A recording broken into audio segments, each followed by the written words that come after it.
Hello guys, nta muntu utashimishwa no kuuploadinga video akiryamira bwacya mu gitondo yareba video yiwe akabona muzaniye views nyinshi aba subscribers benshi kuko urabizi akenshi aba youtubers abo tuva tukagera tuba dufite inzozi zo kubona kujuje ibisabwa maze natwe tugatangira gukirigita ku mafaranga ya YouTube. Rero guys, ndagira ngo ubwire ko utabona aba subscribers wifuza utabonye views kuko urabizi views nizo zivamo iki ba subscribers.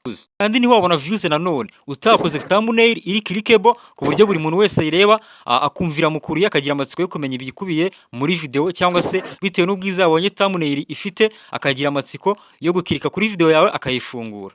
Hari abantu tumaze igihe twibaza uko thumbnail Rocky akoresha uko ziba zimeze kandi murabizi guys, Rocky thumbnail yakoresheje biri mu bintu bimwe byamufashije kuzamura channel we vuba byihuse bikamugeza ku rwego ariho. Nubwo yaba yarakoresheje izindi strategy ariko byanga bikunze na zira thumbnail ze zamugiriye akamaro. Rero guys, uyu munsi ushobora kubutekereza yuko Rocky zira thumbnail akoresha wenda ari machine cyangwa se ibindi bikoresho birenze, ariko guys ndagira ngo ubwire ko na telefone yawe yabigufashamo. Uyu munsi rero ngiye kukwereka uburyo zira thumbnail za Rocky zikorwa maze ubundi guys turebe ko twakigira mu bicu. Icyo usabwa gusa no gukanda subscribe kuri uyu muyoboro mugari wa YouTube Réponse Tech 250 maze ubundi buri gihe akavideo k'ubwenge kasohotse akajya kahita kakugiraho mu wa mbere. Guys, niba nta mutima mubi rero kora subscribe maze ubundi twicira impaka. Let's go guys, ngiye nabasezeranyije ko nzajya mbaha video ngufiya ariko irimo ibintu by'ubwenge. Nkubwira ngo guys, niba utarakora subscribe kuri murongo mugari wa Réponse Tech 250 waracikamwe. Guys, none cyo tugiye gukora niki? Tugiye gusettinga buri gikoresho cyose turi buze gukenera mu gukora thumbnail yacu. Urabona thumbnail hano dufite ni ya Rocky. Niyo tugiye kwigana neza kugira ngo tubone thumbnail imeze neza gutya fresh. Nizere ko wayibonye. Iyi thumbnail ikuyemo ibintu byinshi. Irimo amafoto y'abantu. Okay guys, byose turabikenera nawe ufite ubukoreshe. Muze kwibagirwa n'aka kantu akangaka akakakazeru. Muze kukibagirwa. Ibi byose niwe tugiye gukoresha dukore thumbnail neza imeze nk'i fresh kandi bibaye ngombwa yabinayirenze. Okay guys, ikintu urakora rero uraza muri Play Store nurangiza udownloading application yawe yitwa InShot. Nizere ko iri kuyibona ni iyi ngiyi, utaza kuyibeshya ugakora bitari byo. Ni iyi ngiyi noneho urahita ukora install, nimara kujyamo uhita ugaruka muri browser yawe. Ubwo browser mvuga ishobora kuba Chrome, ishobora kuba Google.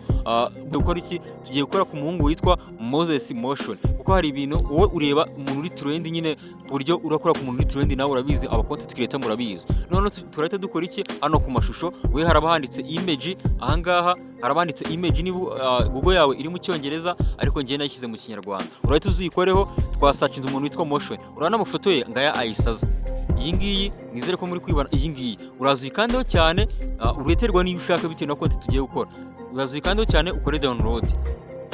Guys, uyamaze kujyaho noneho uzata tuza twidownloadingire ni iyi ngiyi nayo turahita tuza tuyishyireho. Noneho uragikandaho cyane nurangiza uyidownloadinga nyine n'ibintu bisanzwe. Noneho usacingemo Paul Kagame president wacu His Excellence. Nurangiza ushake nayo ifoto ye, urahita ukora no ku mashusho nkuko nabiberetse. Uhita ushaka ifoto ye, reka dushaka ifoto nziza iri fresh ku buryo atubyarira umusaruro. Noneho guys, nuze kwibagirwa ka kazeru nigeze kukwereka k'umutuku. Uraza hano muri Google yawe nurangiza usacingemo Red Circle. Ijambo Red Circle urahita twebwe turaza twidownloadingira iyi ngiyi ya mbere. Urayikandaho cyane kumwe naberetse. Iyi ngiyi urayikandaho cyane nurangiza udownloadinge.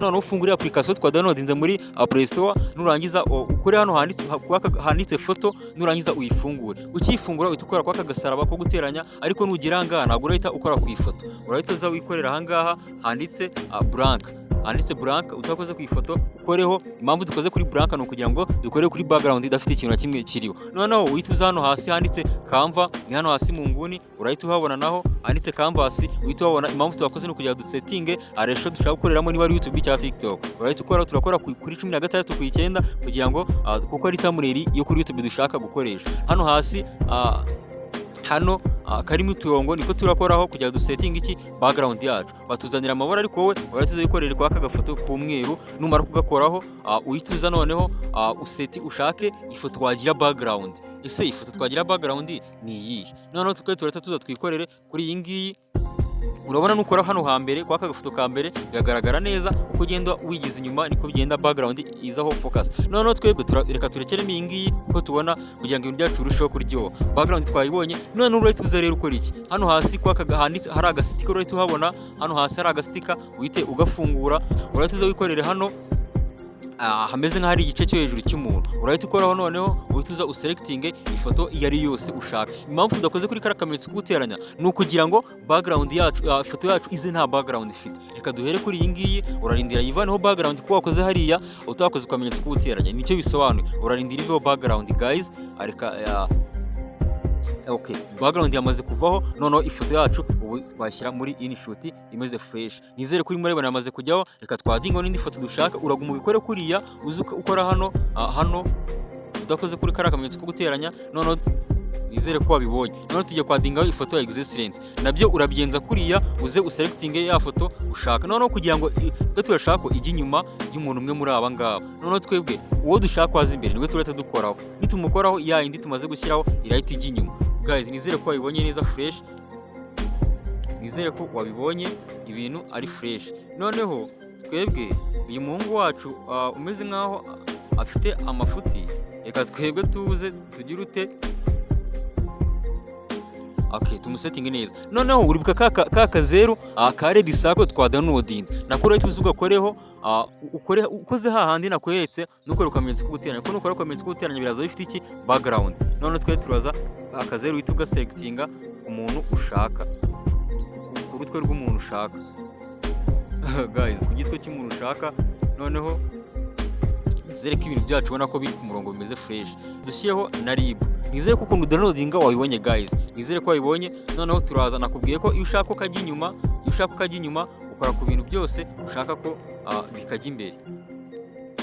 Okay guys, nizere ko wabibonye kugira na RIB bigaragare ko na RIB yajemo. Guys, thumbnail yacu ni iryoshye, nimeze fresh. Guys, ndabakunda cyane, duhure muri video y'ubutaha. Ngakora subscribe, nibagirwe kubikora guys. Ciao, I love you so much.